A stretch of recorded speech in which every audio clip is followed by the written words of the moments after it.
I don't even know what's center anymore. I don't know what's straight. I'm just happy I have pants on today. Hey friends, it's your good friend Tim Campbell-Smith, and today we are talking about journal prompts that you may use specific for mental health.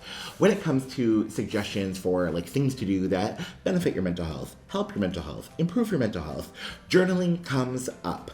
And journaling keeps coming up, but what do you even journal about? Journaling has never really been my thing. I wanted it to be my thing, and especially when a guy friend of mine got into it, I'm like, okay, if he can get into it, then so can I.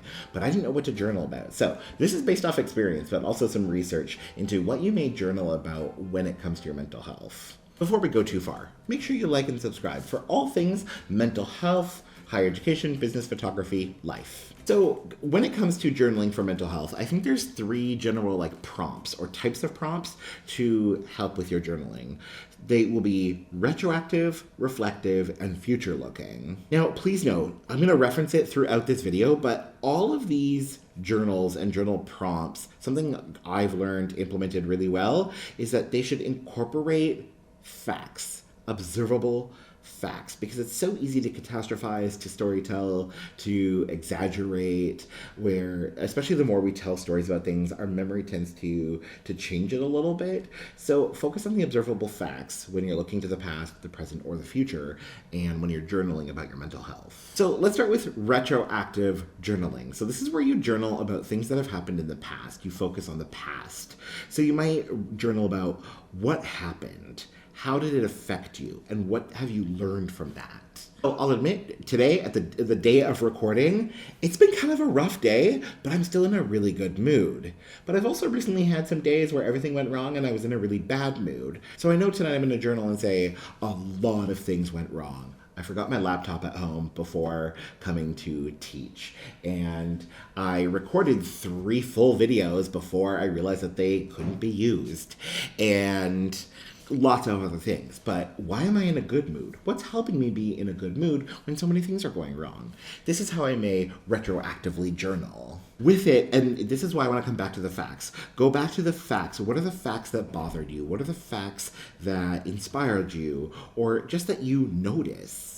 This gets us to stop catastrophizing, to stop telling stories, to live both in the emotional experience, but also the facts. And usually the facts of the matter aren't as bad as we think they are. And when we write down, when we document, when we state exactly what happened, problems tend to get a little bit smaller. So it can help your mental health that way.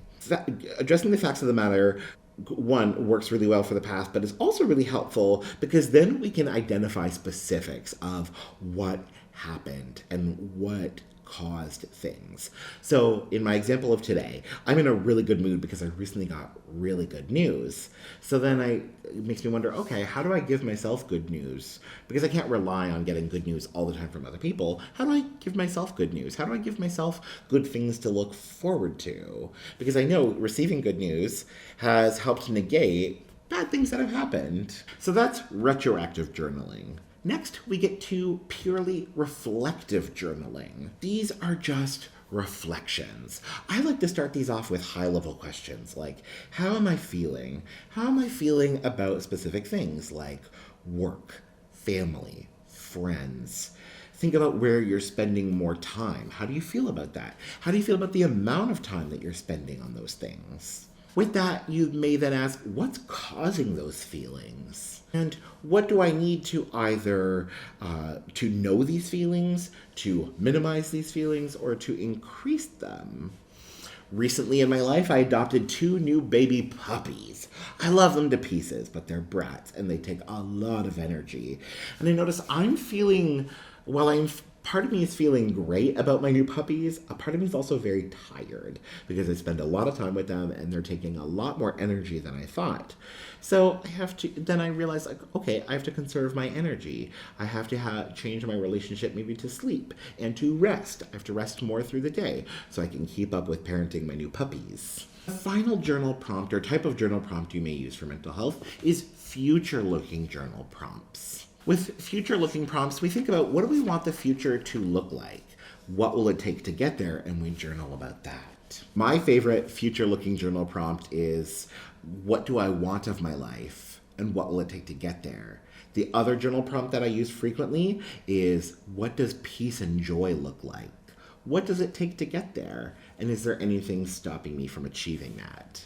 The other really helpful journal prompt, though, for future looking is if there's anything you need to get out of your head because it's bothering you, because it's all you're remembering and it's all you're thinking about. A common one is work. If you have to remember, like, I've got to do this for work tomorrow, I've got to do that for tomorrow, and you find yourself, I'm actually thinking about a friend who, this is why he picked up journaling, was with a brand new job. He was just thinking a lot about, like, oh, I got to remember to do this, and I got to remember to do that, and I got to study on this. And that was keeping him up at night. So he started journaling about all the things he had to remember. It's not looking at a screen because we don't want to introduce blue light when we're trying to sleep or enter into a sleeping cycle.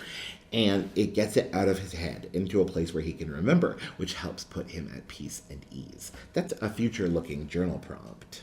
With this, I also want to say these are styles of prompts, the retroactive, the future looking, and the present reflective. But you might use a combination of all three. My goal with this video is actually just to put different journal prompts into your head that are really geared towards mental health. With mental health, the thing I have really come to learn is figure out what is filling your cup. What brings you the most amount of peace and joy? Not happiness. Happiness is fleeting. It's temporary. It's a brief sensation. Peace and joy are long-lasting. What does it take for you to experience peace and joy? What is stopping you from experiencing peace and joy? And what do you need to do to experience peace and joy? These are things we can journal about. You might use a combination of all three. Things from the past, things from the present, things in the future that you hope for, and reflections on those. With that, then, I actually have three other general prompts that you may use. My first prompt you might journal about for mental health: what are you noticing in yourself, and where is that coming from? For example, a few weeks ago, it's funny because I noticed it first, and then that day on a phone call with a friend when I was venting, she made the comment to my face and said, "Are you in a mood? Are you okay?" And I realized, you're right, I'm noticing that I am easily agitated. I am quick to anger. Why? And that's when I realized I'm not sleeping enough because of my puppies. Oh, I need to prioritize sleep. So what are you noticing yourself? Where could that be coming from? And do you need to do anything about it? The second general prompt you might use is, what is causing emotions to show up? Or commonalities from emotions. For example, are you recognizing any set of particular things causes anger in you? Are there any things causing jealousy, joy, excitement? What do those things have in common that you want to either increase or decrease in your life? Finally, you might just journal about, what do you need more of in your life? Ultimately, journaling is your own practice. Make it your own. But if you're like me, you're new to journaling and you don't even know what to write, you'll look at that blank page and go, what do I even write? Try these prompts. Write about the past, reflect on it. Write about the present, what's happening and reflecting on it, and the future and what you may want. Again, as always, try to slow down your thoughts, be mindful about what you're noticing, and turn to the facts of the matter. We don't want to catastrophize or tell grand stories. We want to look at the facts of the matter and go from there. Comment and let me know. Do you journal? And if you do, what journaling tips and tricks do you have? As always, make sure you like and subscribe for all things mental health, photography, business, life, you name it. Otherwise, we'll chat soon. Bye for now.